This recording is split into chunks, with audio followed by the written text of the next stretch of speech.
Hello बच्चों।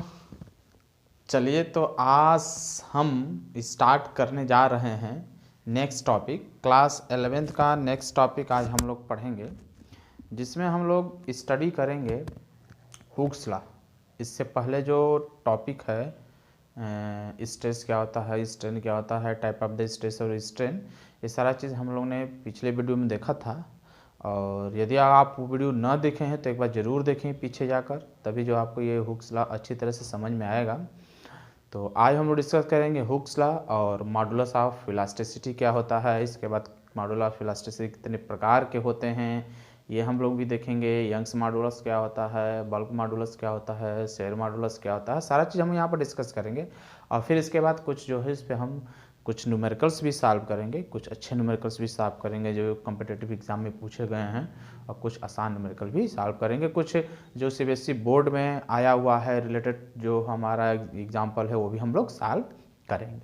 तो ये वीडियो काफ़ी लंबा होने जा रहा है, इसलिए जो है आप आराम से पेन कापी ले लीजिए, घबराइए नहीं, एकदम इत्मीनान से जो है बैठ जाइए।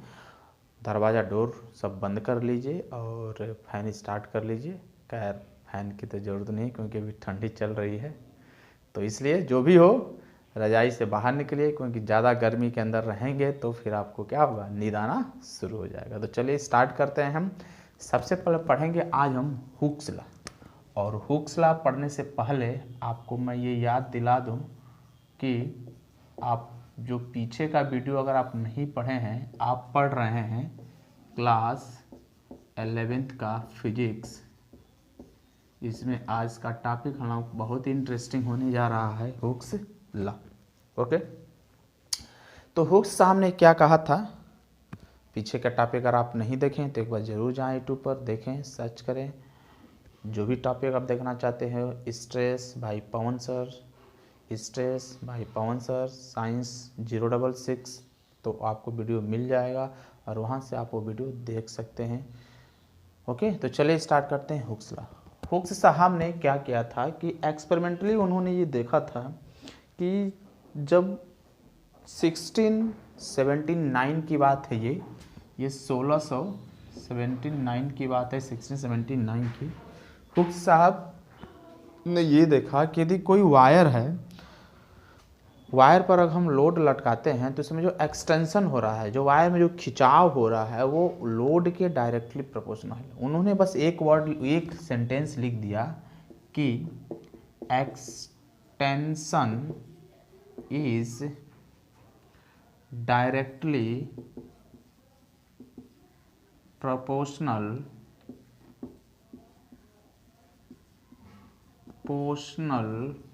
To load applied. उन्होंने बताया कि किसी वायर में जो एक्सटेंशन होता है वो लोड के डायरेक्टली प्रोपोर्शनल होता है। क्या होता है? एक्सटेंशन। हुक्स लॉ के अनुसार उन्होंने कहा कि भाई आप जानते भी हो, जनरली ये देखने को भी मिलता है कि एक्सटेंशन जो होता है लोड के, जैसे किसी वायर, जैसे कि स्प्रिंग है, स्प्रिंग पर अगर हम थोड़ा सा हल्का सा वेट लटकाएंगे तो उसमें हल्का खिंचाव आएगा, अगर ज़्यादा वेट लगा देंगे तो उसमें ज़्यादा खिंचाव आ जाएगा। तो extension is directly proportional to load. ये कौन बताया था? हुक्स साहब ने बताया था। इनके बताने के कुछ साल बाद, इन्होंने 1679 में बताया था, कुछ वर्षों बाद 1807 में साइंटिस्ट आए जिसका नाम था यंग मॉडुलस। क्या नाम था? Thomas young. ठीक, इनका नाम था थॉमस यंग। थॉमस यंग साहब जब आए तो उन्होंने देखा और उनके साथ उन्होंने ये बताया कि extension is directly proportional to the strain. उन्होंने बताया कि जो स्ट्रेन होता है वो directly proportional to the extension. भाई हुक्स साहब तो बस इतना ही बता गए कि extension is directly proportional to the load. यदि किसी वायर पर हम लोड लटकाएंगे, जैसा लोड लटकाएंगे उसके अनुसार उसमें खिंचाव होगा। हल्का लोड लटकाएंगे तो उसमें हल्का खिंचाव होगा, ज़्यादा लोड लटकाएंगे तो उसमें ज़्यादा खिंचाव होगा। थॉमस यंग ने क्या बताया कि स्ट्रेन जो होता है, strain is directly proportional to extension. Strain is directly proportional to extension. और जो स्ट्रेस होता है, stress is directly proportional to the load. उन्होंने देखा कि जो स्ट्रेन है वो एक्सटेंशन के डायरेक्टली प्रोपोर्शनल है और जो स्ट्रेन है वो लोड के डायरेक्टली प्रोपोर्शनल है। तो अगर इन तीनों चारों इक्वेशन को हम एक साथ अगर मिलाएं फर्स्ट सेकेंड और थर्ड को, तो बहुत ही सुंदर रिजल्ट हमें देखने को मिलेगा। क्या है यहाँ पर, extension is proportional to load, और एक्सटेंशन के प्रोपोर्शनल क्या है, स्ट्रेन। तो हम कह सकते हैं strain is proportional to extension, और लोड के प्रोपोर्शनल क्या है, स्ट्रेस। तो यहाँ से हम कह सकते हैं स्ट्रेस इसके प्रोपोर्शनल होगा। तो अब हम क्या करेंगे, इस बीच से इन दोनों चीज़ों को गायब कर देंगे और इसको लेकर हम चलेंगे। तो हमारा रिजल्ट क्या बनेगा कि stress is directly proportional to strain. तो हम लिख सकते हैं यहाँ पर कि stress is directly proportional to strain.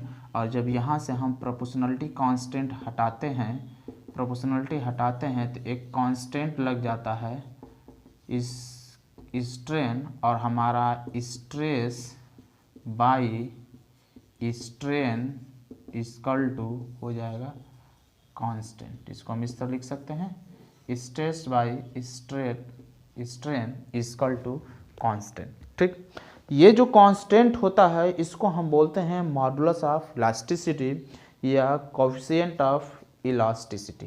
That constant is known as modulus of elasticity या कोएफिशिएंट ऑफ इलास्टिसिटी। ये मॉडुलस ऑफ इलास्टिसिटी या कोएफिशिएंट ऑफ इलास्टिसिटी होता है। तो ये तो हमारा था, इसकी जो इसकी वैल्यू जो डिपेंड करती है nature of the material of the body and the manner in which deforming force is applied. ये जो इसकी मॉडुलस ऑफ इलास्टिसिटी की जो वैल्यू होती है वो डिपेंड करता है कि हम कैसा मटेरियल लिए हैं।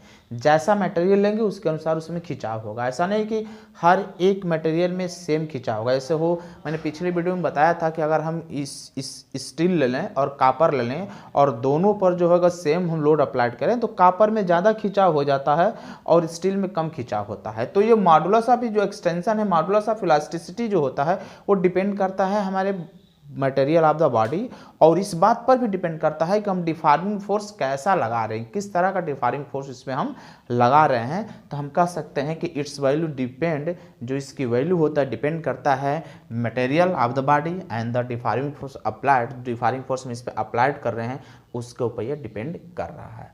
अब अगर हम यहाँ से ग्राफ बनाना चाहते हैं, भाई ये स्ट्रेस और स्ट्रेन क्या है, दोनों एक दूसरे के डायरेक्टली प्रोपोर्शनल। आप देख रहे हैं यहाँ पर स्ट्रेस और स्ट्रेन दोनों एक दूसरे के क्या है, डायरेक्टली प्रोपोर्शनल है। तो ओम्स लॉ के अनुसार जैसे वोल्टेज और करंट में प्रोपोर्शनलिटी होता है, यहाँ पर जो है हम देख सकते हैं कि हुक्स लॉ में भी एक्सटेंशन और, चूंकि हम एक्सटेंशन और स्ट्रेस और स्ट्रेन में ग्राफ बनाए तो हमें स्ट्रेट लाइन ही मिलेगा। चूंकि यहाँ पर हम अप्लाइड करते हैं, ग्राफ बनाते हैं, यदि एक्सटेंशन और लोड में अगर हम ग्राफ बना है, ये मेरा हो जाएगा एक्सटेंशन हो जाएगा ये, और ये हो जाएगा लोड अप्लाइड, जो हम लोड अप्लाइड कर रहे हैं।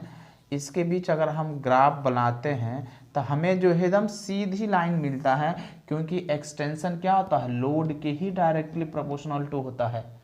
तो जैसे जैसे हम लोड बढ़ाते, लोड अगर यहाँ पर है तो एक्सटेंशन इसके करस्पॉन्डिंग ये होगा, लोड हमने बढ़ाकर यहाँ आ गया तो इसके करस्पॉन्डिंग जो एक्सटेंशन होगा वो मेरा ये हो जाएगा। लोड अगर इंक्रीज करके हम यहाँ पर आ गए तो इसके करस्पॉन्डिंग जो एक्सटेंशन होगा वो मेरा क्या हो जाएगा, ये हो जाएगा। तो जैसे जैसे हम लोड इंक्रीज करते जा रहे हैं वैसे वैसे मेरा एक्सटेंशन भी क्या हो रहा है, इंक्रीज होता जा रहा है। यही तो कहता था हुक्स लॉ। तो ये जो हमारा था हुक्स लॉ था। अब यहाँ पर हम डिस्कस करेंगे मॉडुलस ऑफ इलास्टिसिटी कितने प्रकार के होते हैं। तो आप चाहे तो इसे नोट कर लें, तब हम देखेंगे type of the modulus of elasticity.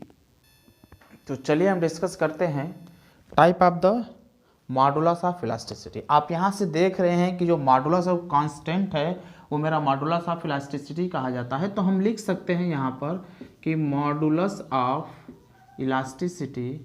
Elasticity equal to जो हमारा होता है हो जाएगा स्ट्रेस बाई स्ट्रेन, यानी मॉडुलस ऑफ जो इलास्टिसिटी हमारा है वो स्ट्रेस बाई स्ट्रेन के प्रपोर्शनल, यानी अगर हम स्ट्रेस और स्ट्रेन को आपस में डिवाइड कर दें, किसी भी मटेरियल पर लगने वाला जो स्ट्रेस होता है और उसमें जो स्ट्रेन होगा यानी जो चेंजिंग होगा, स्ट्रेस क्या है, एक प्रकार का फोर्स ही है, स्ट्रेन क्या है, उसमें होने वाला जो चेंजिंग है इस लेंथ में, वॉल्यूम में या उसके शेप और साइज में चेंजिंग हो, स्ट्रेन में अगर हम डिवाइड करते हैं तो रिजल्ट मिलता है, उसको हम बोलते हैं मॉडुलस ऑफ इलास्टिसिटी। और मॉडुलस ऑफ इलास्टिसिटी जो हमारा होता है, इसकी अगर हम यूनिट लिखना चाहें तो सिंपल है, चूंकि स्ट्रेन की कोई यूनिट नहीं होता है, आप जानते ही होते, जो स्ट्रेस की यूनिट होगी वही इसकी यूनिट हो जाएगी, और जो स्ट्रेस का डायमेंशन होगा वही इसका डायमेंशन हो जाएगा। Different type of modulus of elasticity हमें यहाँ पर डिस्कस करना है, ठीक। तो सबसे पहले हमें डिस्कस करना है, जैसे कि आप देख रहे हो मैं यहाँ पर राइट भी कर चुका हूँ कि जो यंग मॉडुलस है, सबसे पहले मॉडुलस ऑफ इलास्टिसिटी को 3 भागों में यहाँ डिवाइड किया गया है।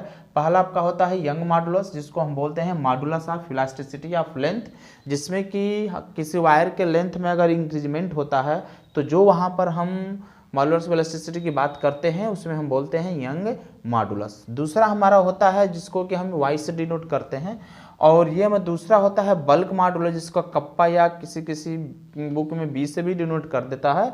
तो बल्क मॉडुलस जिसको हम और एक नाम से जानते हैं modulus of elasticity of volume, और तीसरा हमारा होता है शेयर मॉडुलस, जिसको हम मॉडुलस ऑफ रिजिडिटी के नाम से भी जानते हैं, और ये होता है modulus of elasticity of shape. तो इस तरह 3 प्रकार के हमारे जो है मॉडुलस ऑफ इलास्टिसिटी हमें पढ़ना है। तो सबसे पहले हम डिस्कस करेंगे मॉडुलस ऑफ यंग मॉडुलस। तो हम जानने की कोशिश करेंगे कि यंग मॉडुलस क्या होता है। तो चलिए सबसे पहले हम हेडिंग लगाते हैं यंग मॉडुलस। यंग मॉडुलस जो होता है 2 चीज़ का रेशियो होता है, ठीक। यदि किसी वायर के में अगर हम लोड लटकाते हैं और वायर के लेंथ में अगर हमारा डेल्टा एल की वृद्धि हो जाती है तो उसके लेंथ में जो इंक्रीजमेंट हो रहा है, हम कह सकते हैं कि मॉडुलस, ये जो यंग मॉडुलस होता है, Young modulus Y equal to जो होता है, सबसे पहला हम पढ़ रहे हैं यंग मॉडुलस। तो ये जो Y equal to Young modulus होता है लॉन्गिट्यूडनल स्ट्रेस बाय में longitudinal strain. Longitudinal Young modulus is the ratio of 2 चीज़ का रेशियो होता है। किसका रेशियो होता है, तो लॉन्गिट्यूडनल स्ट्रेस और लॉन्गिट्यूडनल स्ट्रेन का रेशियो जो होता है उसको हम बोलते हैं यंग मॉडुलस। तो हम लिख सकते हैं longitudinal stress divided by longitudinal strain, ये दो है, इन दोनों का रेशियो जो होता है यंग मॉडुलस होता है। सपोज दैट कि आपके पास कोई वायर है जिसका लेंथ एल है और इसका एरिया आप क्रॉस सेक्शन ए है, आपने इस पे लोड लटकाया और लोड लटकाने के बाद सपोज दैट इसके लेंथ में इंक्रीजमेंट हो गया और ये लेंथ जो है उसका बढ़कर यहाँ तक आ गया। मान लीजिए कि इसका लेंथ जो है एल के बराबर है ओरिजिनल लेंथ, और जब हमने लोड लटकाया तो इसके लेंथ में डेल्टा एल की क्या हो गई, इंक्रीजमेंट हो गया, जिसका एरिया, इस पर हम कौन सा फोर्स लगा रहे हैं, इस पर एफ फोर्स लटका रहे हैं, एफ फोर्स लगा रहे हैं, जिसके चलते इसके लेंथ में क्या हो गया, इंक्रीजमेंट हो गया। तो जो लॉन्गिट्यूडनल स्ट्रेस जो होता है, लॉन्गिट्यूडनल जो स्ट्रेस होता है, आपको पता है कि लॉन्गिट्यूडनल स्ट्रेस इक्वल टू होता है फोर्स बाय में एरिया, और जो लॉन्गिट्यूडनल स्ट्रेन जो होता है, ये लॉन्गिट्यूडनल जो स्ट्रेन होता है वो भी आपको पता होता है कि चेंज इन लेंथ बाय में ओरिजिनल लेंथ। तो इसके लेंथ में जो चेंजिंग हो रहा है डेल्टा एल और इसका ओरिजिनल लेंथ जो है एल है, तो ये हो जाएगा लॉन्गिट्यूडनल स्ट्रेन और लॉन्गिट्यूडनल स्ट्रेस। इन दोनों की वैल्यू अगर हम यहाँ पर रख देते हैं तो हमें मिल जाएगा यंग मॉडुलस, तो एफ बाई में A equal to delta L by में एल, और यहाँ से अगर हम रेसिप्रोकल कर दें तो F by A into L by में डेल्टा एल, इसको हम बोलते हैं यंग मॉडुलस। अब सपोज दैट कि अगर कोई मैं ऐसा वायर ले लूँ, यहाँ चूंकि एरिया है तो एरिया, चूंकि इसका एरिया जो है सर्कुलर है, तो चाहें तो हम एरिया के जगह पाई आर स्क्वायर भी यूज़ कर सकते हैं अपने ज़रूरत के मुताबिक। अब सपोज दैट कोई अगर हम एक ऐसा वायर ले लें जिसका लेंथ जो है 1 मीटर के बराबर हो, इसमें इंक्रीजमेंट जो हो रहा है वो भी अगर 1 मीटर के ही बराबर हो रहा हो, और इसका जो एरिया है वो भी अगर 1 मीटर स्क्वायर के ही बराबर हो, तो जो यंग मॉडुलस होता है इसकी भी वैल्यू 1, इसकी भी वैल्यू 1, इसकी भी वैल्यू 1, तो यंग मॉडुलस क्या हो जाएगा, अप्लाइड फोर्स के बराबर ही हो जाता है। तो ये रहा मेरा यंग मॉडुलस, ठीक। इसकी यूनिट भी वही होगी जो स्ट्रेस की यूनिट होती है, क्योंकि स्ट्रेन की कोई यूनिट नहीं होती है, तो जो स्ट्रेस की यूनिट होगी, जो स्ट्रेस का डायमेंशन होगा, वही यंग मॉडुलस का भी डायमेंशन हो जाएगा। अगर सीजीएस में बात करें क्या होता है स्ट्रेस का, न्यूटन पर मीटर स्क्वायर होता है या पास्कल होता है। अगर हम इसके सीजीएस यूनिट में बात करें तो डाइन पर सेंटीमीटर स्क्वायर। यूनिट की अगर हम बात करते हैं इसकी यूनिट की, यंग मॉडुलस की यूनिट की अगर हम बात करते हैं तो एसआई यूनिट की बात करेंगे तो न्यूटन पर मीटर स्क्वायर होगा, या सीजीएस यूनिट की बात करते हैं तो डाइन पर सेंटीमीटर स्क्वायर होगा, या हम पास्कल भी कह सकते हैं, ठीक ना। यही सारे यूनिट, क्योंकि स्ट्रेन की कोई यूनिट नहीं होती है, तो जो स्ट्रेस की यूनिट होगी वही इसकी भी यूनिट हो जाएगी। तो इसे आप नोट करिए। तो हम आगे बढ़ते हैं बल्क मॉडुलस। चलिए तो हम डिस्कस करते हैं बल्क मॉडुलस। बल्क मॉडुलस क्या होता है, बल्क